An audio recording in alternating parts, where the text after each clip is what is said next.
C'est dans le dernier,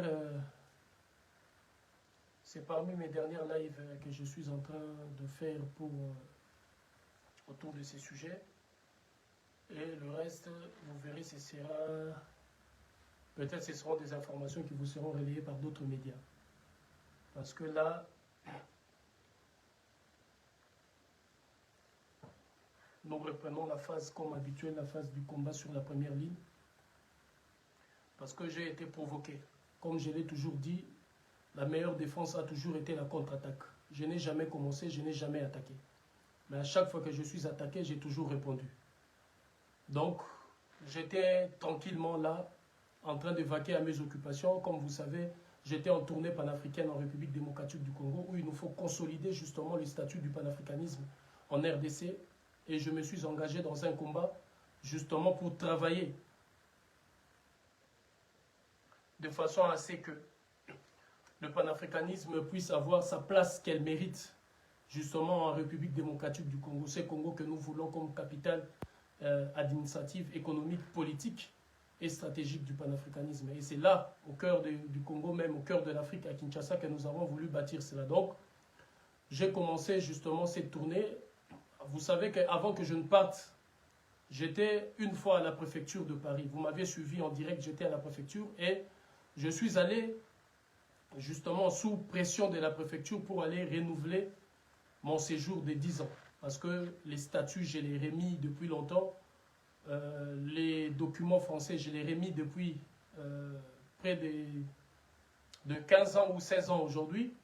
Et j'avais en contrepartie reçu le titre de séjour de 10 ans. Donc, depuis un moment donné, un véritable combat a été mené contre moi par le gouvernement français. Vous le savez que le gouvernement français s'est acharné sur moi depuis aujourd'hui près de 2 décennies. Je mène un combat sans relâche au premier plan, où je mène un combat pour la libération de notre mère patrie, l'Afrique, et la libération de notre peuple.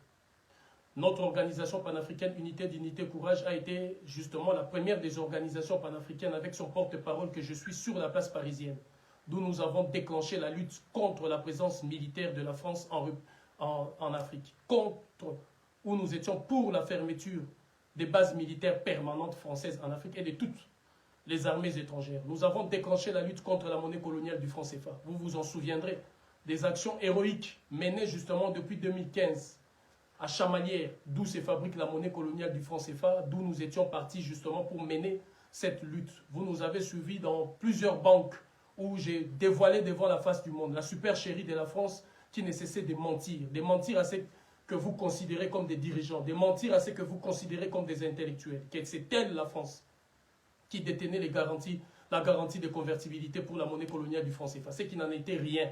Vous m'avez suivi au Trésor public français, d'où je suis allé justement payer des amendes lors de ma confrontation avec Patrice Bessac en monnaie coloniale du franc CFA, parce que j'estimais que cette monnaie était fabriquée en France et qu'il revenait de droit à la France de recevoir cette monnaie, parce que les Trésor public français héberge la devise de 14 pays, justement, de l'Afrique de l'Ouest qui, jusqu'à preuve du contraire, utilisent des francs CFA.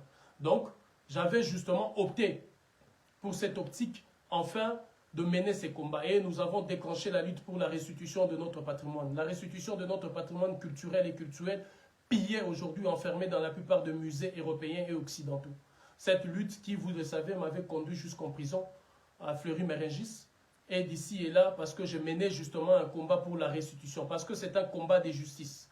C'est un combat où le peuple d'Afrique ne peut pas être le seul peuple à qui on prive le droit d'avoir accès à son héritage. Et ils nous ont empêchés d'avoir accès à notre héritage culturel et culturel. Je me suis insurgé contre cela. Vous vous rappellerez encore, je me suis insurgé contre la folie et la barbarie de Patrice Bessac, qui est un des terroristes sexuels par excellence. Donc, je menais un combat contre le terrorisme sexuel qui a été justement orchestré et savamment entretenu par Patrice Bessac. Tous ces combats figurent justement, si vous voulez, l'État français n'a jamais digéré rien de tout ce que j'ai fait. Et je me rappellerai encore, lorsque nous avons pris d'assaut l'ambassade du Maroc, rappelez-vous, nous avons pris d'assaut l'ambassade du Maroc parce qu'on dénonçait les crimes et les tueries gratuites de Noirs au Maroc, que l'on a qualifié de migrants clandestins. Ils ont été abattus à bout portant. Et ces jours-là, nous nous étions levés dans l'UDC où nous avons pris d'assaut l'ambassade du Maroc.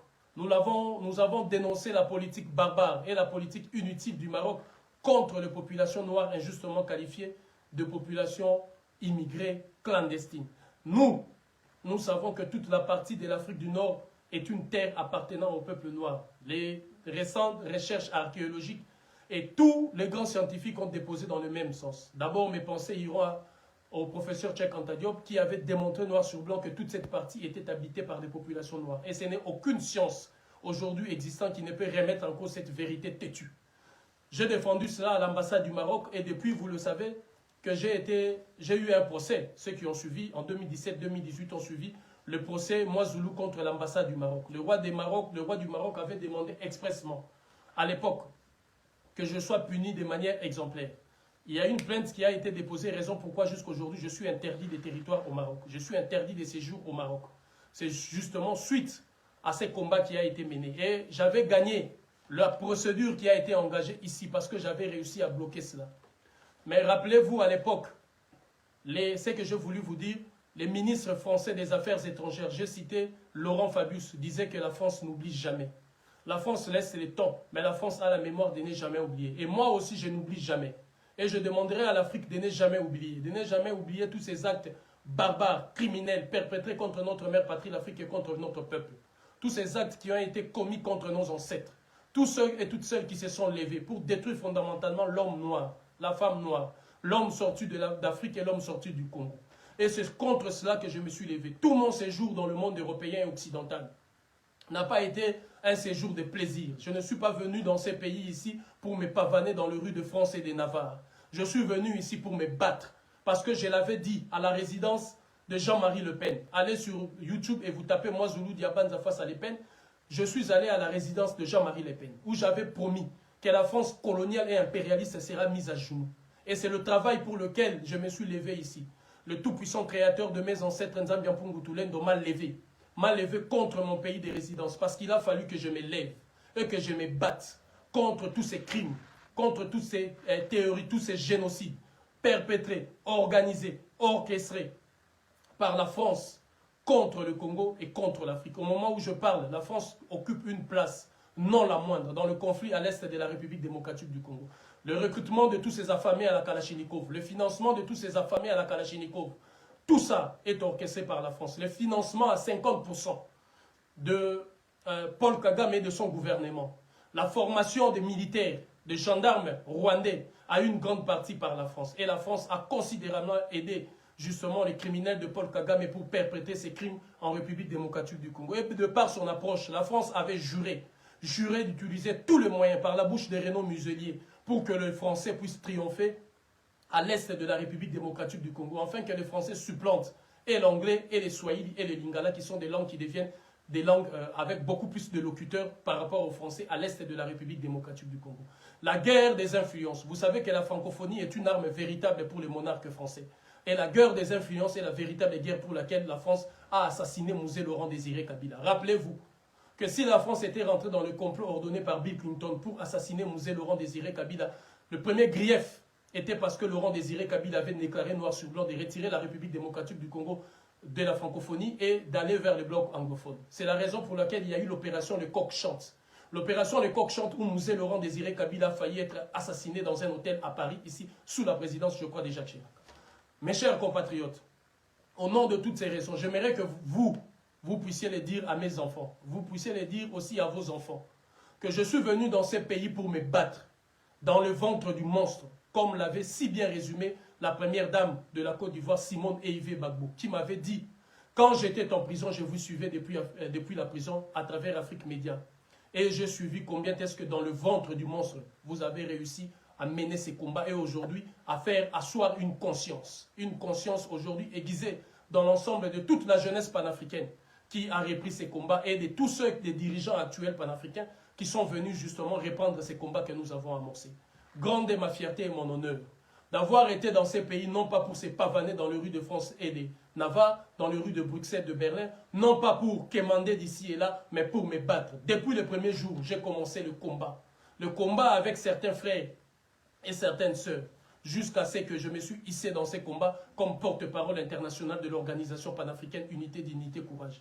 Je n'ai relâché en aucun moment. Je n'ai aménagé aucun effort. J'ai consacré mon temps, mon énergie, ma vie. Et j'ai perdu tout ce qu'un homme désire avoir. Non seulement sur terre, mais tout ce que les Africains désirent avoir en Occident. Je l'ai perdu au nom de mon combat.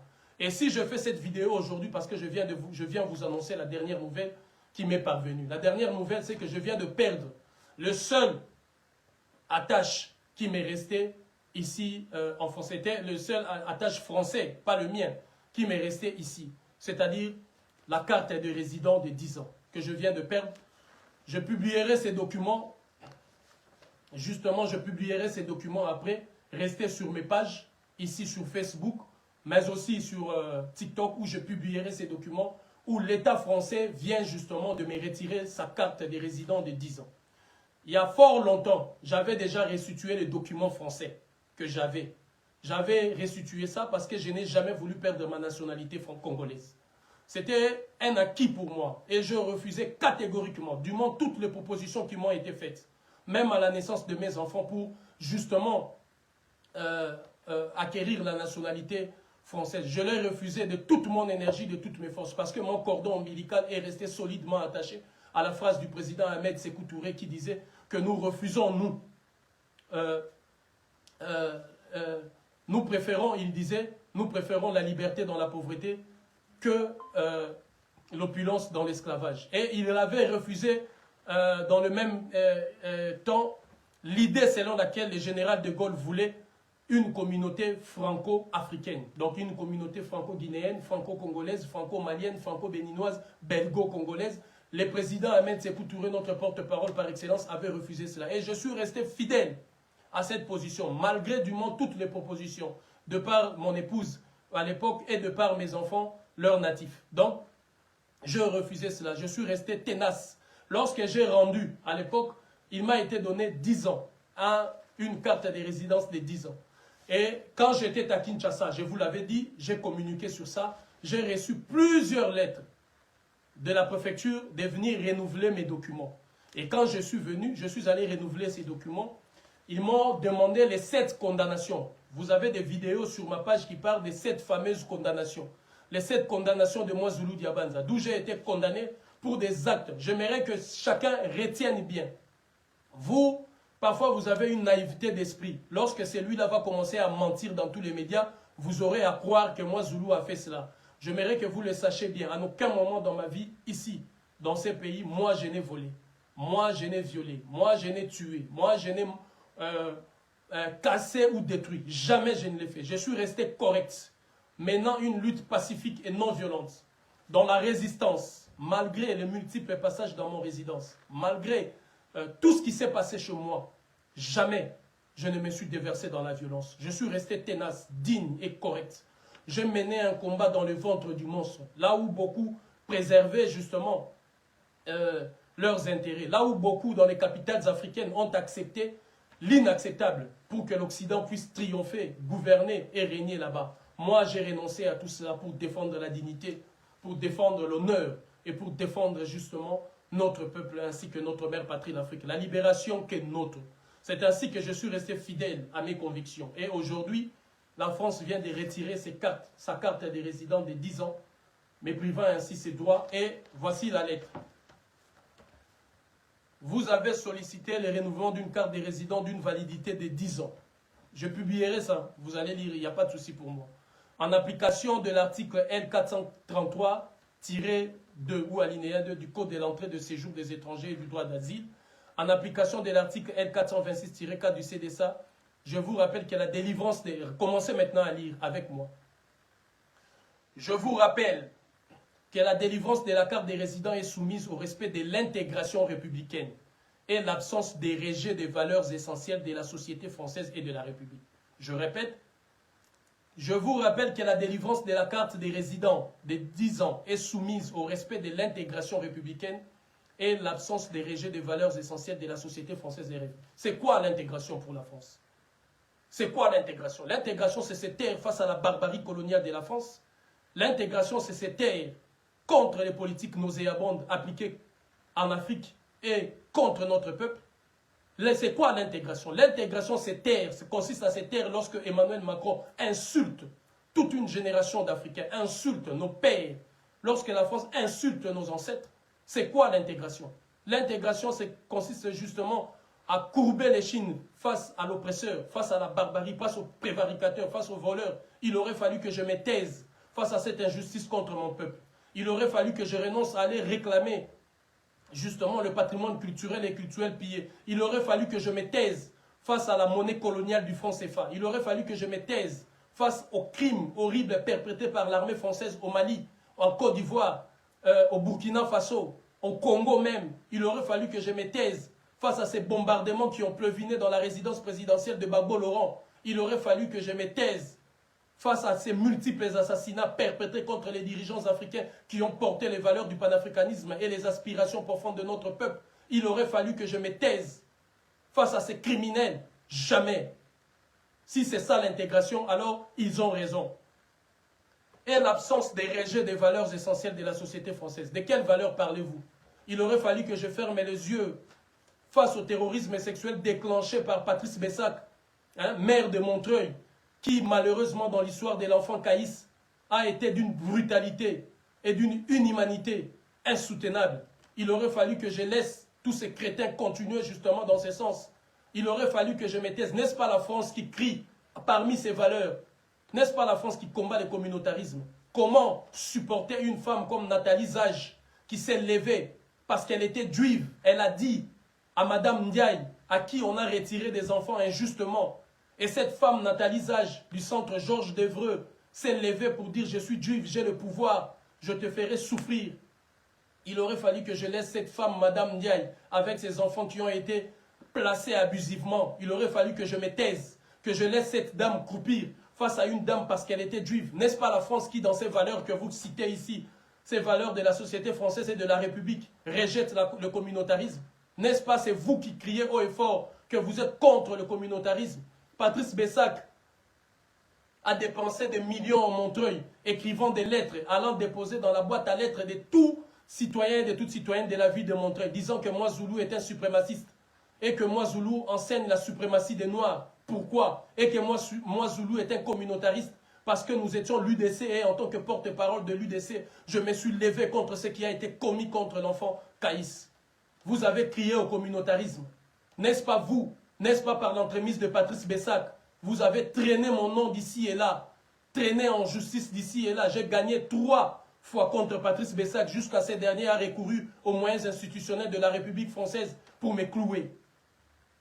Il aurait fallu que je me taise face à l'exploitation justement illicite des richesses et des minerais du Mali, du Burkina Faso, du Congo, du Gabon, du Niger. Il aurait fallu que je me taise et que je laisse cela. C'est ça que vous appelez les valeurs républicaines. Qu'est-ce que vous défendez, vous? Quelles sont vos valeurs républicaines?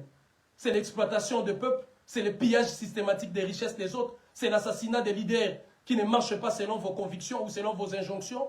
Quelles sont vos valeurs, vous? C'est d'aller élire domicile avec votre armée dans des pays qui ne vous appartiennent pas et qui ne désirent même pas votre présence? Quelles sont vos valeurs? C'est d'aller mentir partout au sein de l'Organisation des Nations Unies et d'ici et là,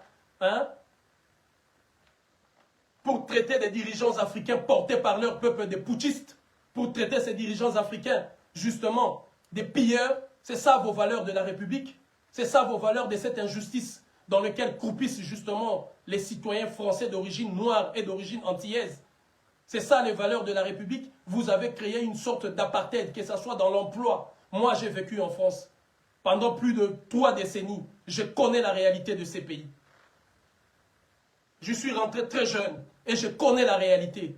Dans l'emploi, dans le logement, d'ici et là, à la télé, dans le monde politique. Partout, vous avez installé une sorte d'apartheid, privant ainsi les citoyens africains de toute dignité et de tout respect. Pourquoi seulement ce sont les enfants issus de l'immigration qui sont placés abusivement par l'ASE? Pourquoi seulement ce sont ces enfants-là qui sont placés, retirés de l'affection et de l'amour de leurs parents? C'est ça que vous appelez des valeurs républicaines. Oh, honte à vous. C'est ça que vous appelez les valeurs de la France. C'est ça que vous appelez les valeurs républicaines. Alors je me suis levé contre ces injustices. Je me suis levé contre ces inégalités. Je me suis levé contre la barbarie criminels de la France imposés dans les pays africains. Je ne me suis jamais levé contre les peuples français, mais contre ces gouvernements de la baguette qui opèrent justement des crimes horribles d'ici et là. Je continue, je disais. La carte des résidents est soumise au respect de l'intégration républicaine en l'absence de régir les valeurs essentielles de la société française et de la République. En application, or, il ressort de l'examen de votre dossier que vous avez été condamné pour les faits suivants. Écoutez bien. Bande d'idiots. Même vos lois à vous-même, vous ne savez pas le respecter. Même vos mécanismes, vous ne savez pas le respecter. Un idiot comme ça, un préfet qui n'a même pas d'intelligence et qui m'écrit un charabia administratif pareil. Le 15 février 2018, par le tribunal correctionnel de Bobigny, vous avez été condamné à payer une amende de 1 000 € avec sursis, je précise, pour diffamation envers particulier par parole, écrit, image ou moyen de communication publique électronique. Ici, c'était l'affaire qui me posait à Patrice Bessac. À travers mes réseaux, l'équipe des UDC avait publié un communiqué qualifiant Patrice Bessac justement de soutenir la pédophilie. Et moi, j'utilisais les termes terrorisme sexuel. Et lui parlait, l'équipe a parlé de la pédophilie. Je suis le porte-parole et j'ai assumé cette responsabilité. Au cours de la manifestation, les gens scandaient Patrice Bessac soutient la pédophilie. Ils m'ont traîné en justice pour ça. J'ai combattu, j'ai gagné première, deuxième instance et jusqu'à ce que Patrice Bessac a eu raison. Ils ont changé ici. Ils n'ont pas écrit toute la phrase. Regardez la malignité, l'idiotie de la France. Moi, je vous donnerai toutes ces condamnations quand le moment sera venu. La France parle, vous avez été condamné à payer une amende de 1 000 € pour diffamation envers particulier. Non, c'était pour diffamation envers une personne investie de l'autorité publique. C'était ça la condamnation, envers une personne investie de l'autorité publique. Donc, c'était pour me dire que vous attaquez des officiels et des autorités. C'était, je dis ici, le 15 février 2018, le procès à Bobigny contre Patrice Bessac. Voilà la condamnation en question. Est-ce que, si quelqu'un a été condamné pour diffamation à 1 000 € avec sursis, cela est une condamnation, parce que je peux faire effacer ça ici, à Créteil, je peux faire effacer ça au tribunal administratif. Faire effacer sur mon casier judiciaire.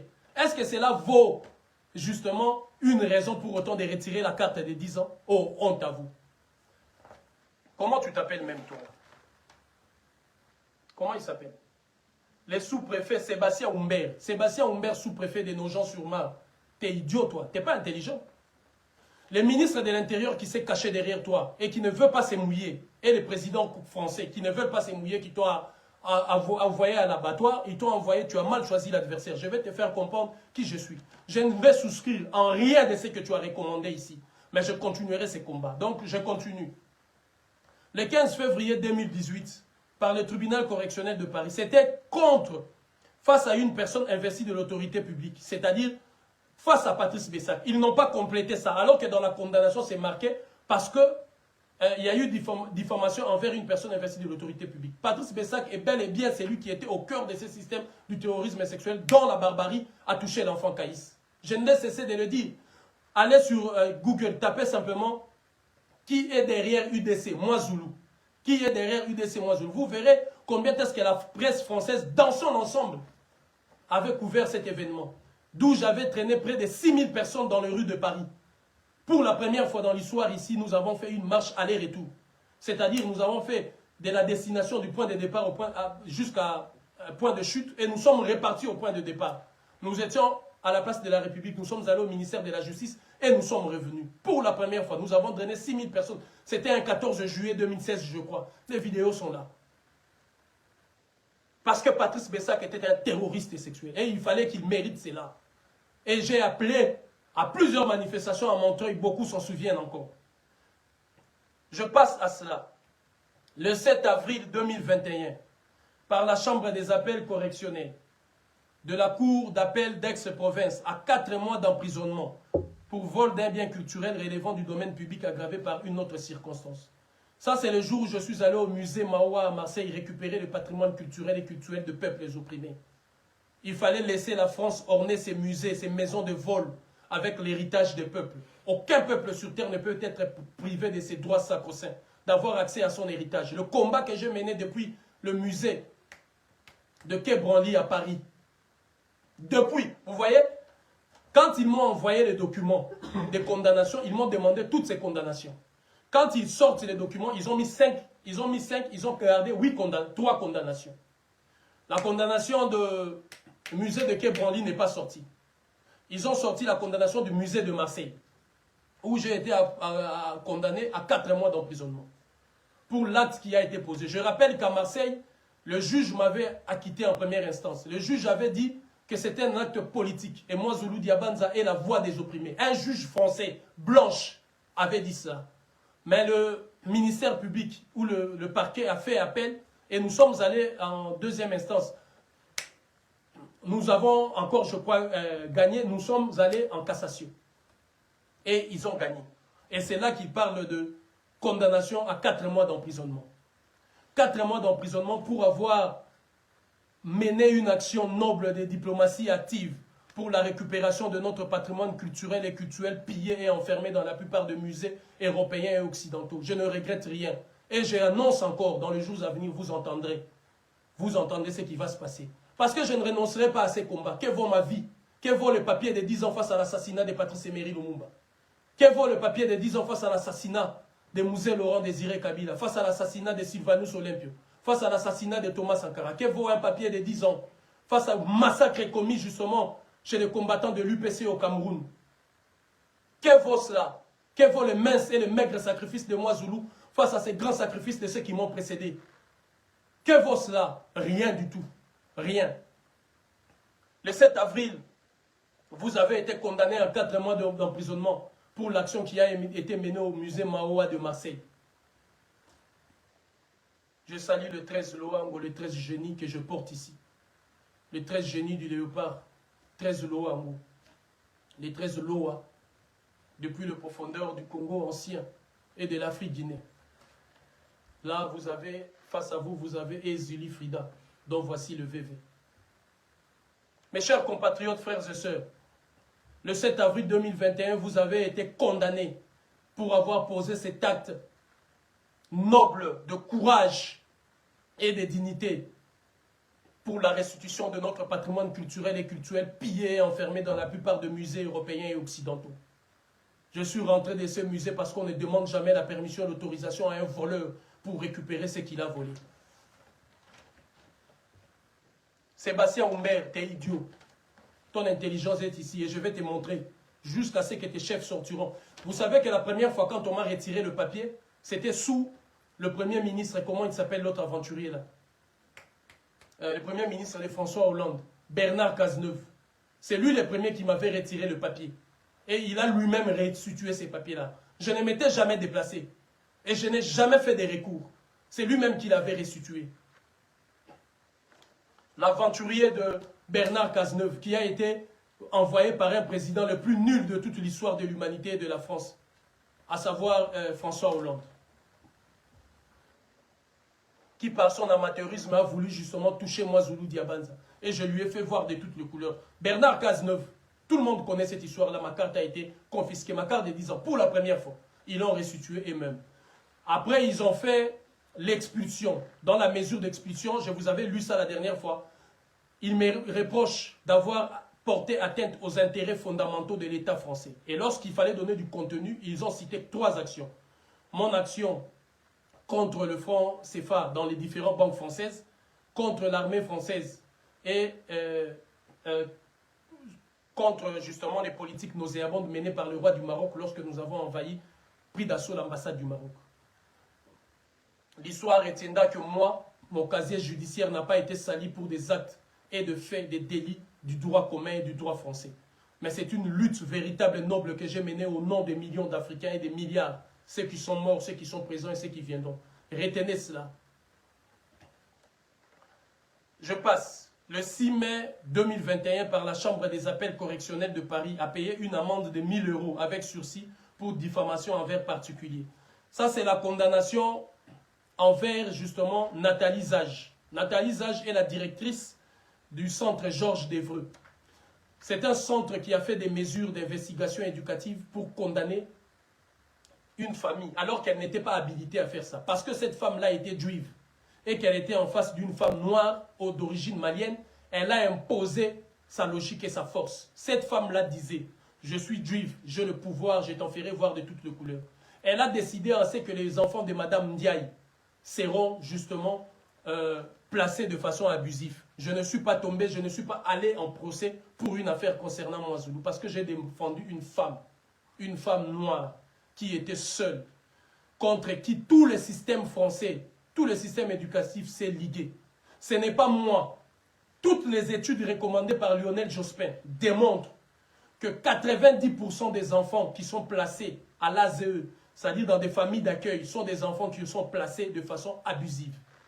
Je dis bien, c'est une étude recommandée par Lionel Jospin, en son temps Premier ministre de la République française, qui démontre que 90% des enfants qui sont placés sont des enfants qui sont placés de façon abusive. Ce n'est pas moi qui le dis, c'est eux-mêmes qui le disent. Et moi, je me suis appuyé sur cette vérité.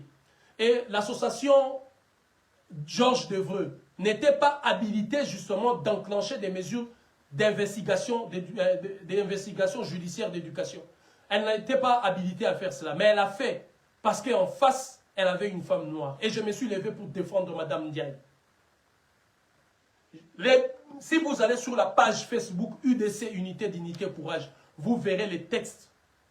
Je demande à toute l'équipe, même au Burkina Faso, de répondre les tests de procès avec Madame Ndiaye. Toutes mes déclarations et de republier ça. Même avec Patrice Bessac, de republier ça. De republier toutes les actions menées contre les Français, contre l'armée française, contre Patrice Bessac, pour que les gens et les jeunes d'aujourd'hui voient de quoi est accusé Mwanzulu Diabanza. Et j'ai dénoncé cela. Madame Ndiaye, je ne pouvais pas laisser cette dame parce qu'il y avait tout un complot, toute une conjuration mise en place. La France dénonce le communautarisme quand les Noirs se mettent ensemble. Quand les Noirs se mettent ensemble. Lorsque j'ai appelé aux Noirs de conquérir le pouvoir, j'ai eu un procès à Paris à cause de cette phrase.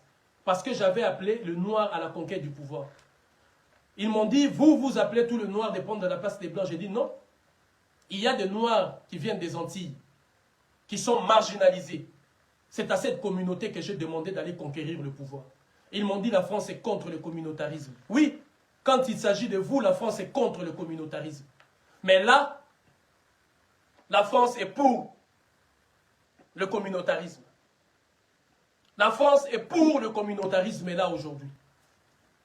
Parce que moi, je me suis levé contre Nathalie Zage et les centres Georges Devreux. Parce qu'ils ont condamné une femme. J'avais un dossier ici.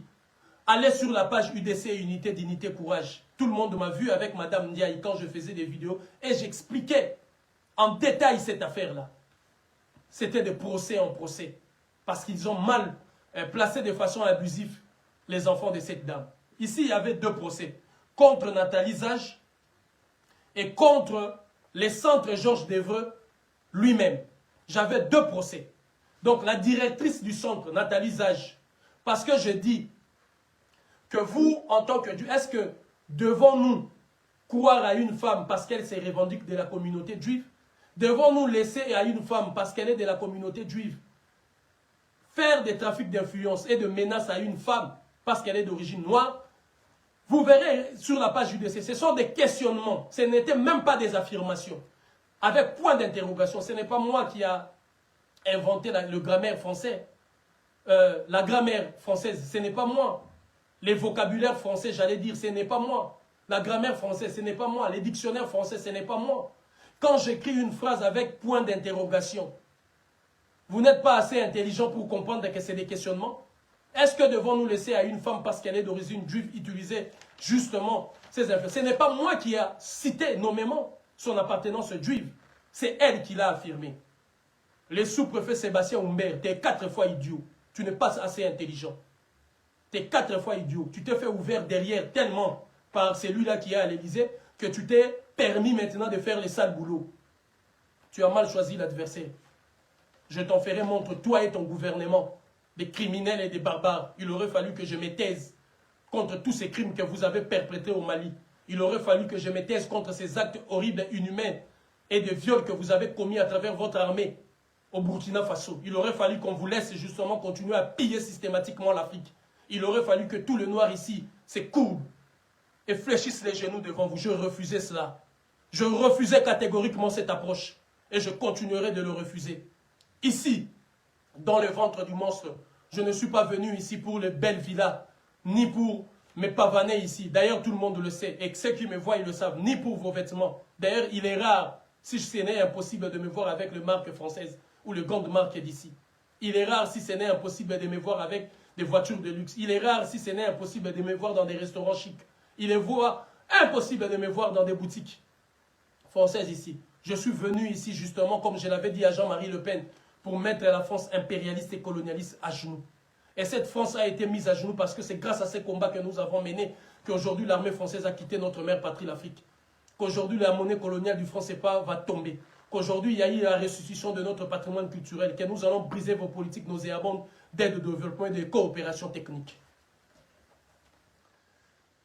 Le 12 octobre 2021, toutes ces condamnations sont des condamnations avec sursis.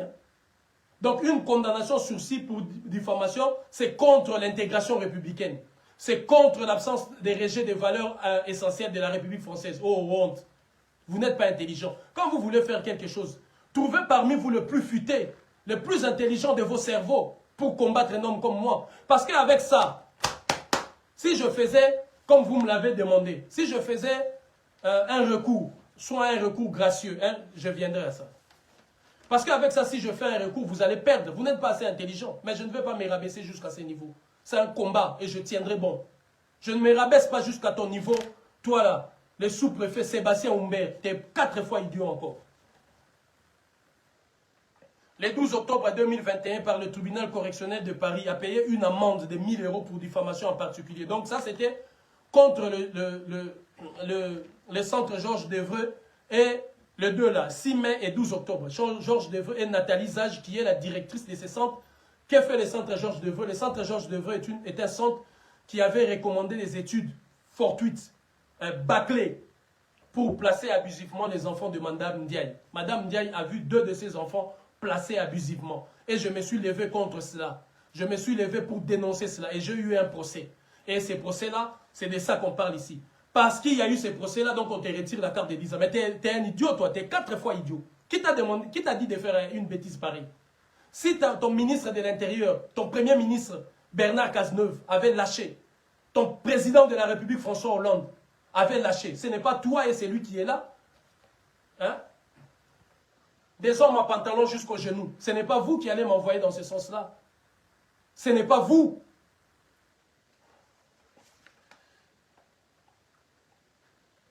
Donc, le 15 mars, dernière condamnation qu'ils ont mis en lice, le 15 mars 2024, par la Chambre des appels correctionnels, a payé une amende de 1 000 € pour refus de se soumettre aux opérations de relevé signalétique intégrées dans un fichier de police par personne soupçonnée de crimes, de délits ou de vols aggravés à 2 circonstances. Lisez bien. Je mettrai cela, vous allez lire. Il dit ceci.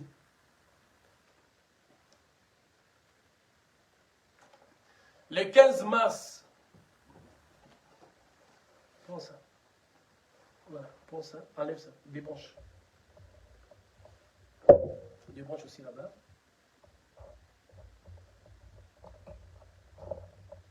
Voilà, et voilà.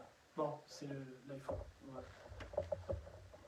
Le 15 mars 2024, par la Chambre des appels correctionnels de Paris, a payé une amende de 1 000 € pour refus de se soumettre aux opérations de relevé signalétique intégrées dans un fichier de police par personne soupçonnée de crimes ou délits de vol aggravé à 2 circonstances. C'est par 2 circonstances, j'allais dire. C'est quoi ça? J'ai été arrêté le jour où j'ai mené l'acte. C'est pourquoi ils disent soupçonné de délits et vol aggravé. Le jour où j'ai mené l'action au musée de Quai Branly, où je suis allé demander la restitution de notre patrimoine culturel et cultuel pillé et enfermé dans tous les musées européens occidentaux, en commençant par des musées français. Ce jour-là, quand j'ai été arrêté, on nous a amenés au commissariat.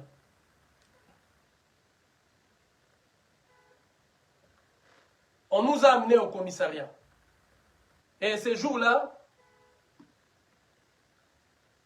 j'ai refusé et j'ai donné l'ordre à tous mes camarades de ne pas donner leurs empreintes digitales. De ne pas se soumettre à ce que la police disait. Parce que la police voulait justement nous ficher en tant que de voleurs, alors que nous venions d'une action politique, dont les circonstances, vous connaissez tous ceux qui étaient dans la salle. Vous avez entendu le juge dire ceci. Il faudra combien de procès, combien de jours, combien de mois, combien de spécialistes, combien de dignitaires, combien des autorités pour que cette affaire soit jugée. Parce que historiquement, c'était fort. Et que c'était un acte politique. Vous savez qu'ils ont été incapables de me juger. C'est pourquoi ils m'avaient condamné à une condamnation symbolique, comme avait dit le juge, à 1000 €. Maintenant, avant la condamnation, j'avais refusé justement à mes camarades de donner leurs empreintes. Parce qu'il y avait un précédent. Un jour, j'ai été arrêté aux installations de Vincent Bolloré. Nous avons mené une action aux installations de Vincent Bolloré. Ils m'ont pris des empreintes. J'ai gagné face aux policiers. J'ai gagné face aux policiers. Mais curieusement, quelques jours après, quand je fus arrêté dans une autre affaire de combat, je remarque que la police n'avait pas effacé ces empreintes-là. J'ai demandé au commissaire de police, j'ai dit, quand j'ai gagné le procès, j'ai les documents où la police avait écrit noir sur blanc que ces fichiers-là allaient être détruits. Comment est-ce que jusqu'à aujourd'hui, je suis encore signalé dans vos fichiers? Comment est-ce possible? Il a dévié, oh non, non, non, ça va être effacé jusque-là. Alors, au nom de ces précédents, d'abord, et puis deuxièmement, nous n'étions ni voleurs, ni bandits, ni brigands. Il était hors de question pour nous de se soumettre à ces exercices absurdes de la police. Je refusais catégoriquement. Ils m'ont dit, si tu refuses, c'est 1 an d'emprisonnement. J'ai dit, j'accepte cela. Je préfère faire 1 an de prison. Mais je ne donnerai ni mes empreintes. Et je donne conseil à tous les grands combattants, à toutes celles et à tous ceux qui vont s'engager dans une lutte face à l'oppresseur. Ne donnez jamais vos empreintes digitales. Ne souscrivez pas aux accusations de la police. Parce que la police disait vol. Ceci, c'est là. Moi, j'ai dit il n'y a eu ni vol. C'est une action politique noble. Donc, j'avais refusé justement d'aller dans ce sens. C'est depuis ces jours-là. Et deuxièmement, le 15 mars 2024, rappelez-vous, j'ai été arrêté au musée de Louvre. Lorsque j'ai été arrêté, où je suis allé en prison à Fleury-Mérengis. Quand je suis arrivé en prison, ils m'ont demandé le même exercice. Je refusais catégoriquement. Avant d'aller en prison, ils m'ont demandé le même exercice. Je refusais catégoriquement. Je refusais de mettre mes empreintes digitales dans un fichier de la police où je serais considéré comme quelqu'un qui ait commis vol, crime, délit aggravé. Je refusais catégoriquement. Ça, c'est une épreuve de force. Un militant doit savoir accepter la souffrance pour refuser cela. Et j'avais refusé justement, face à l'oppression, face à la pression et à la barbarie outrancière de la police française, qui ne cesse de commettre des crimes sur nos enfants et nos jeunes, qui a choisi la voie de la facilité, appuyant la gâchette facilement pour tuer Bouna, pour tuer Ziad, pour tuer Adama, pour tuer tous ceux qui sont tombés ici sous les balles impérialistes de la police française. Je refusais cela catégoriquement. Et ce sont ces 2 condamnations-là. Pourquoi vous ne me mettez pas en prison? Parce que vous avez dit c'est 1 an d'emprisonnement. Vous n'avez pas dit que c'est le retrait de la carte d'identité. Assumez.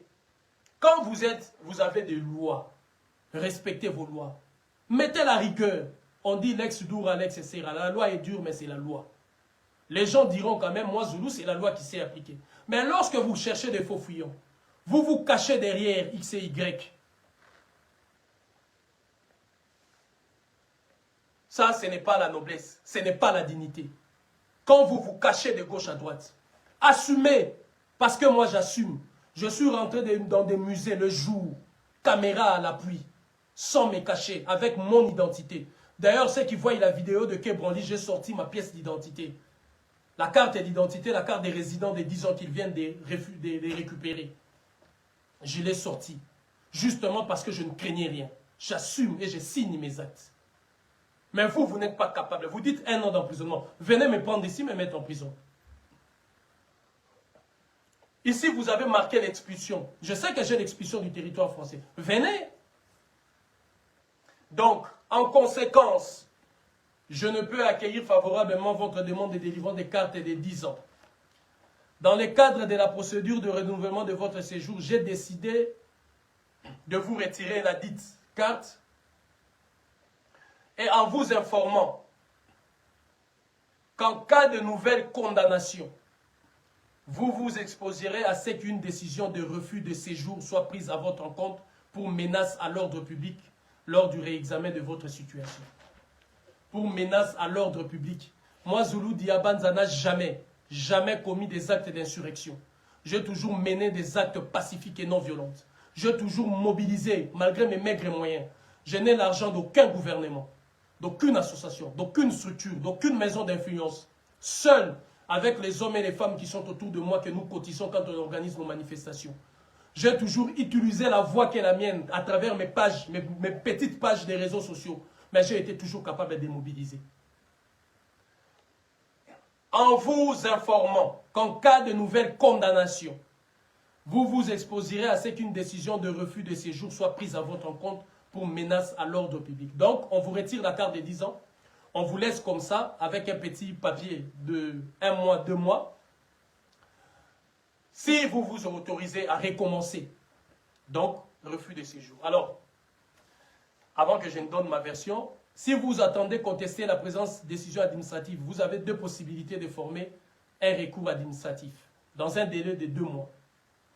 Nous sommes au mois de septembre, octobre, novembre. Un délai de 2 mois. Soit un recours gracieux auprès du sous-préfet, donc l'idiot là, le sous-préfet Sébastien Humbert, avec ce charabia que tu as écrit, tu t'entends, c'est que moi, Zulu, formule une lettre. Monsieur le préfet, je vous prie d'agréer l'expression de ma considération distinguée, que je vous écrive pour vous demander de dire. Ici, il y a quelque chose qui ne marche pas. Soit un recours gracieux auprès du sous-préfet, 4 avenue de Latre Tassini, 94 735 Nogent-sur-Marne, CEDEX. Ceux qui veulent écrire, écrivez-lui et dites-lui que moi, Zulu Diabanza, ne se pliera pas à vos exigences idiotes. Dites-lui que moi, Zulu Diabanza, tiendra face à toute menace. Dites-lui que moi, Zulu a choisi la voie digne de ses ancêtres. Dites-lui que moi, Zulu Diabanza, le jour de sa mort, va se retrouver là où il y a Sékou Touré, là où il y a Lumumba, là où il y a Kimbangu, là où il y a Marcus Garvey, là où il y a tous ces grands qui se sont battus, là où il y a Kimpavita, là où il y a tous ces ancêtres dignes qui ont levé la voix pour la dignité de l'homme noir et la dignité de l'homme tout court. Dites-lui ça. Vous qui voulez écrire, je vous donne 4 avenue de Latre de Tassini, 94 735 Nogent-sur-Marne, CEDEX. Écrivez-le. Votre recours doit être écrit et exposer les arguments et faits nouveaux. Je n'ai même pas besoin de ça parce que si j'écris, vous avez fait que du charabia ici. Il suffit que je donne ça à un avocat. Le mien, c'est du sale qu'on vous fera. Mais bon, on en reste là. Je viendrai avec la conclusion qui est mienne après. Soit un recours hiérarchique auprès du ministère de l'Intérieur, Direction générale des étrangers en France, place Beauvau. Votre recours doit être écrit, exposé aux arguments et faits nouveaux. Je vais écrire à un bourreau, à un criminel, lui dire « Son Excellence, Monsieur le ministre de l'Intérieur, l'honneur m'échoit de venir auprès de votre personnalité estimée.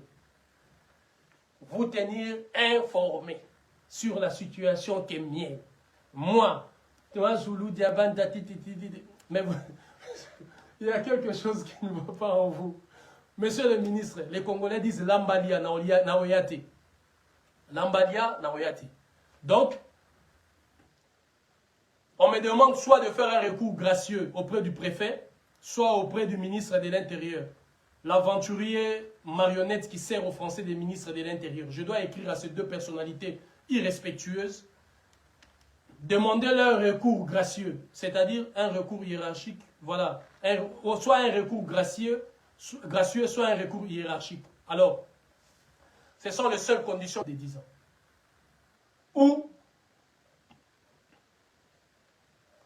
Ou, si je suis de nouveau condamné, interdit définitivement de séjour. Alors, voici la décision qui est mienne. J'ai déjà réfléchi. C'est automatique chez moi. Mes chers compatriotes, mes chers frères et sœurs, je fais cette vidéo pour vous annoncer de cette décision. Je vous mettrai la lettre, vous en faites ce que vous voulez. Le 13 décembre 2025, j'irai au Parlement français pour déposer ma carte de résident de 10 ans, qui a été retirée administrativement. Donc vous savez que j'avais la carte entre mes mains et qu'eux, ils ont décidé de l'annuler administrativement. Le 13 décembre, parce qu'ils m'ont dit 2 mois pour formuler un recours gracieux ou un recours hiérarchique, ni l'un ni l'autre. Je ne ferai rien de tous les deux. Le 13 décembre, je serai au Palais Bourbon. Je crois que c'est comme ça qu'on l'appelle. Au Parlement français. Pourquoi j'irai au Parlement français? Le gouvernement français ne m'a jamais donné une autorisation de vivre dans ces pays, ni une carte de séjour, ni même les documents français que j'avais rendus. Ce n'est pas le gouvernement français qui m'a donné ça. Le gouvernement français avait refusé. Tout m'a été donné par un jugement au nom du peuple français. Le jugement a été rendu au nom du peuple français. Donc ça, c'est une décision arbitraire d'un exécutif qui pour moi ne représente rien. Un préfet idiot, un sous-préfet moins intelligent. J'en ai rien à foutre des exécutifs, que ce soit le président de la République française. Lui, il peut être un magistrat, selon leur constitution. Mais un ministre, un préfet, un sous-préfet, des simples fonctionnaires n'ont pas le droit de me donner leurs injonctions. Parce que je l'ai reçu du peuple français. Et non des autorités françaises. Il y a certaines personnes ici dans ces pays qui ont reçu des documents grâce à l'État français. Moi, je n'ai jamais reçu de documents ici grâce à l'État français. Je l'ai reçu au nom du peuple français. Par respect au peuple français, je ne ferai pas le fou ni l'idiot. Je n'irai pas déchirer ou brûler cela. Mes chers amis, le 13 décembre, à 13h tapant, à moins qu'eux me disent de changer l'heure, le 13 décembre à 13h tapant, je serai au Palais Bourbon, à l'Assemblée nationale de la République française, où j'irai restituer ma carte de 10 ans. Parce que la France a décidé de récupérer cela de façon abusive, arbitraire. Dans une nation démocratique, comme ces papiers m'ont été donnés par le peuple et au nom du peuple, il aurait fallu que le peuple et au nom du peuple, que cela me soit retiré, que le peuple français se prononce. Si je ne représente rien pour qu'il y ait un référendum, un comité ad hoc qui aurait pu siéger pour se prononcer, un comité investi par le peuple français. L'État français évoque toujours des raisons de sécurité, l'ordre public et tout ça, ça lui donne le droit de faire de la dictature. Ça, ce n'est pas une vraie sens de la démocratie. Je le sais, je le dis pour vous, parce que vous croyez que ce pays est une démocratie. Un pays autoproclamé pays des droits de l'homme. Vous croyez que c'est un pays respectueux des droits de l'homme, qui n'en est rien. Et moi, je sais à qui j'ai affaire. Et eux, ils savent à qui ils ont affaire. Ne vous leurrez pas. Je suis moi Zulu Diabanza Diankanda Tumba Vemba et Sikulu Dianene Diakulu Munanzam Diampungu Munambanza Kongo. Tumba Vemba et Sikulu Dianene Diala Munango Yoantine. Tumba Vemba et Sikulu Dianene Diala Munango Yoantine. Wantinu Bealanga Dio Kondwa Ville en Congo. Moi na Tuma Kuni Emaza. Tumba Vemba et Sikulu Dianene. Et Tinga Wolo Diakulu Munanzam Diampungu Munakongo. Tumba Vemba. Kulueto ndodi tina fulama yakala kaziki na maweza wa vanga tambi noso mwimba mwisi kanda dianki ntumba munambanza mputu wa yala nkiando ntumba vemba nimi ya vemba sunda ya vemba lukeni lwa vemba mbuku kwa vemba vasi kiambe vemba masaki ma vemba ntombe lwa vemba ngalasa mandunda lwa vemba kelo tumbioko lwa vemba bakakame nteko lolo fumu mpangu tununa. Je vous le dis. Ils savent à qui ils ont affaire. Et je sais à qui j'ai affaire. Donc, je ne me souscris pas à ça. À ces charadias. Sébastien Humbert, parce que vos services sont là. La plupart des condamnations, d'ailleurs, vous l'avez prélevé dans mes pages et tout ça. Parce que vous suivez. Vous êtes là. C'est vous qui, d'ailleurs, torpillez mes pages. Je vous le dis. Je ne souscris ni à un recours gracieux auprès de vous, Humbert, Sébastien, un idiot au carré, ni dans un recours hiérarchique auprès du ministre de l'Intérieur. Je n'ai jamais reçu mes papiers du gouvernement français. Je l'ai reçu du peuple français. Donc, j'irai, je vous donne rendez-vous le 13 décembre. Jusque-là, avec les simples papiers que j'ai de un mois là, je vais voyager. Parce que jusqu'à ce que ça expire, je vais voyager, faire mes contacts comme j'ai l'habitude de le faire. S'ils vont m'arrêter, d'où vous avez vu, j'ai été arrêté ces jours-là en rentrant. Parce que la carte était déjà annulée. Et moi, je ne le savais pas. C'est pourquoi j'ai été arrêté à l'aéroport. Au nom de quoi? Au nom de toutes les condamnations. J'ai ici dans mon esprit le dernier policier qui m'a arrêté lorsque je suis venu de Dubaï, revenu de Dubaï. Il m'a dit ceci. Il lisait, il hochait sa tête, il est d'origine ouest africaine. Il m'a dit, continue ce que tu fais. Merci, chers compatriotes. Je continue ce que je fais. Je continuerai mon combat. Je continue ce que je fais. Le dernier qui m'a arrêté, le jour où vous m'avez vu avec ma petite fille, nous ont fait traîner pendant 1 heure à l'aéroport. C'était justement pour vérifier tout ça. Ils appelaient le préfet, est-ce qu'il doit rentrer ou pas. C'était ça qui se passait. C'est pourquoi j'ai passé près d'1 heure. Finalement, ils ont dit, vous le laissez rentrer. Ils n'assument pas toujours. Vous le laissez rentrer. Je suis rentré. Et c'est quand je viens, j'ouvre la boîte à lettres. Vous savez, après plusieurs semaines à l'extérieur, je vois justement ces courriers que je vous montre ici. Que je vous mettrai sur ma page. Comme ça, le plus intello et le plus aguerri vont examiner cela. Mais quant à ce qui me concerne, je ne souscris ni à un recours gracieux auprès de Humbert, comment il s'appelle encore? Sébastien Humbert, ni un recours hiérarchique auprès du ministère de l'Intérieur. Vous ne me verrez pas. De la même manière que votre soi-disant Premier ministre Bernard Cazeneuve m'avait retiré les documents, il a restitué lui-même. Comme votre François Hollande, je ne ferai rien dans votre sens. Moi, je n'ai rien je n'ai aucun compte à rendre au gouvernement français. C'est le peuple français seul qui, justement, m'a remis ces documents. Au nom du peuple français. Et non, si je sors le papier qui m'avait... Quand j'ai restitué les papiers français. La décision qui a été dite, c'était au cours d'un jugement. Parce que pour la France, comme j'avais restitué, il aurait fallu que je perde tout.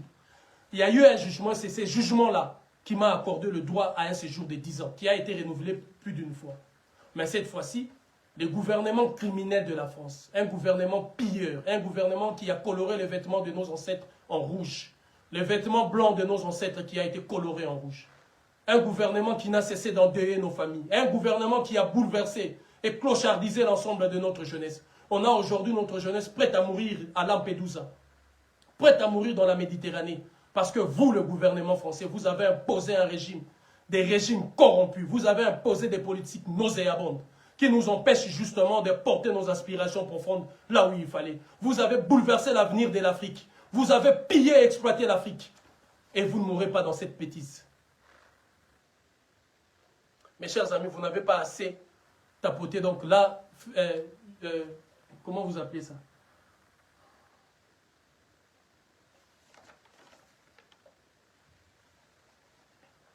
TikTok va couper.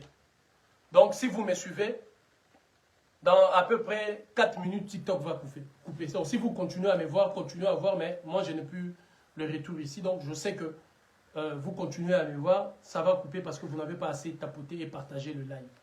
Mais ces gouvernements criminels ne me fera pas fléchir. Ces gouvernements des barbares et d'exploitants ne me fera pas fléchir.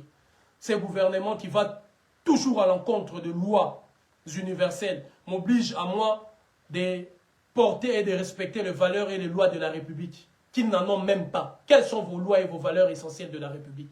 Celles des inégalités, des injustices, celles de l'apartheid que vous avez soumis aux jeunes noirs nés dans ces pays. Même quand il s'agit des orientations, même quand il s'agit des stages, tous nos enfants d'origine noire et africaine ont du mal justement à percer. C'est ce que vous appelez les lois de la République. Où sont vos lois de l'égalité? Quand vous avez clochardisé un nombre impressionnant des Africains, il suffit de passer ici, quelque part non loin ici à Paris, hein? À la chapelle, d'ici et là, voir comment mes jeunes frères et sœurs sont sous la belle étoile. C'est ça que vous appelez les lois de la République? Qu'est-ce que vous appelez les lois de la République, vous? Quand il y a des injustices du haut, même dans le domaine de l'emploi, qu'est-ce que nous n'avons pas vu? Quel reportage nous n'avons pas suivi?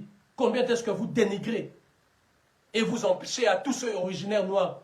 Qu'est-ce que vous n'avez pas dit sur le joueur noir de l'équipe de France?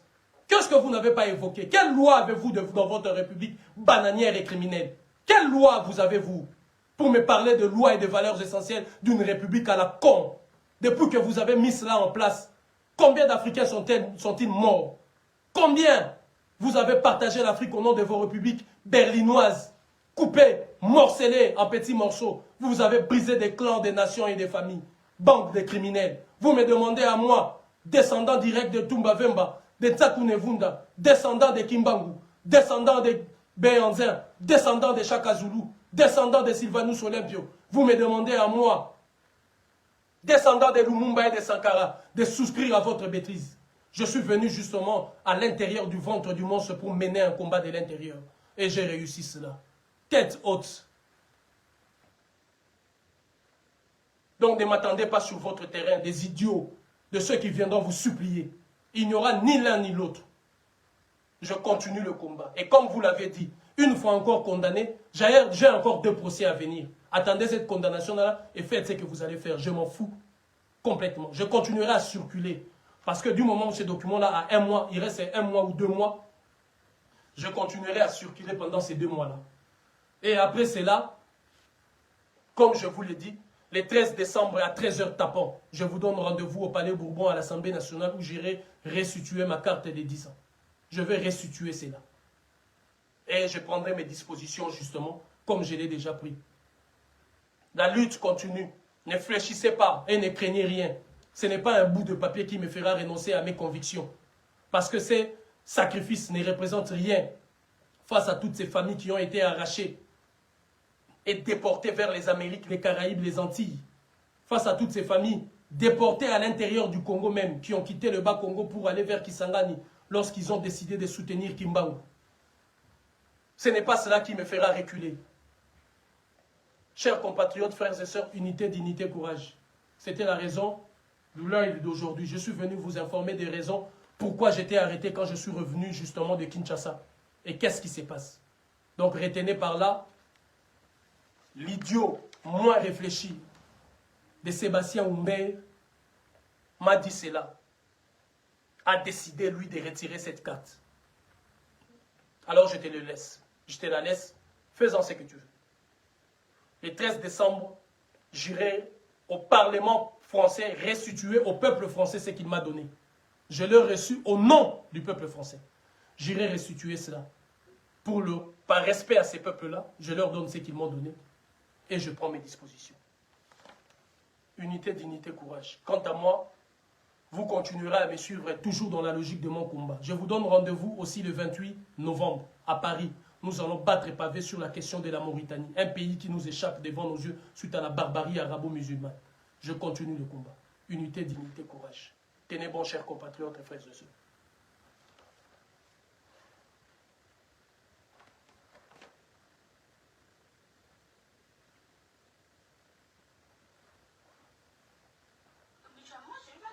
Chers compatriotes, tenez bon. Unité, dignité, courage. Donc, l'État français a fait ce qu'elle a estimé bon. Tant pis.